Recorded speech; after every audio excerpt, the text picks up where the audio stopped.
Dream come true because it was a Western. Dream come true because it was Tom.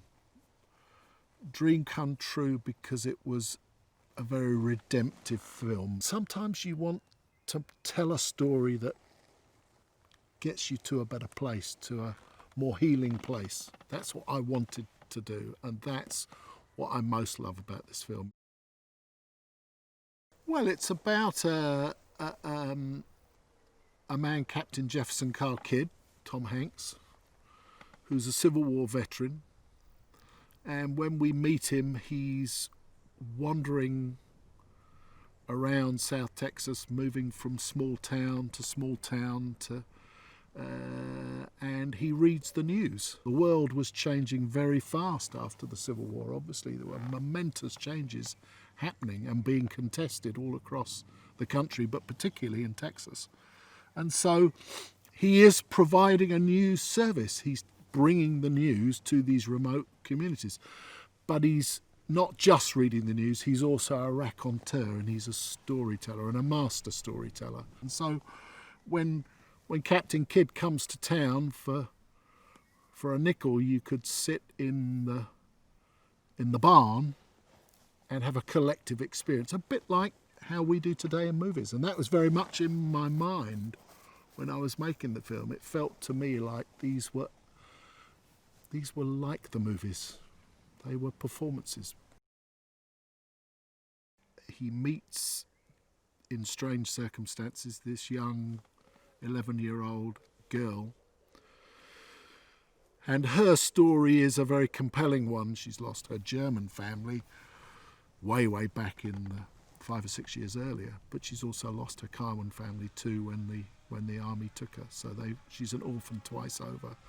And that hits him very, very hard. This journey and this encounter with this little girl provokes him finally to go and confront his past. It's a journey of discovery for both of them, and ultimately it's a search for belonging, because both of them, you realise, are lost in various different ways. And that gives the journey tremendous emotional power, and obviously they have great adventures and they have to overcome great dangers, and that makes it exciting. But ultimately the journey is towards redemption. They don't call him the nicest man in Hollywood for nothing. You know, he is just genuinely a very nice man, a gentleman, piercingly intelligent. You could see she burned, and all the great actors do. It's like a calling. It's not a choice. It's who they are. And she's got that, the real deal.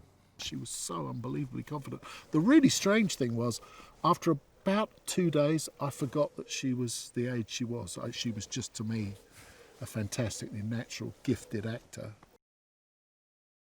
To go and make a Western, you're right in those landscapes that John Ford shot on, and every other director who made a Western. So you feel you're clambering up on the shoulders of giants, and there's a sort of boyish adventure to it. I loved it. I absolutely loved it. It also has all the great things that you want in a Western. Yeah, it has a shootout, which I loved. Had a draw, which I absolutely loved. Had a wagon chase and horses, and it had all the sort of things that I remember from my childhood when I grew up on those movies. Well, they were fantastically supportive in making this film, and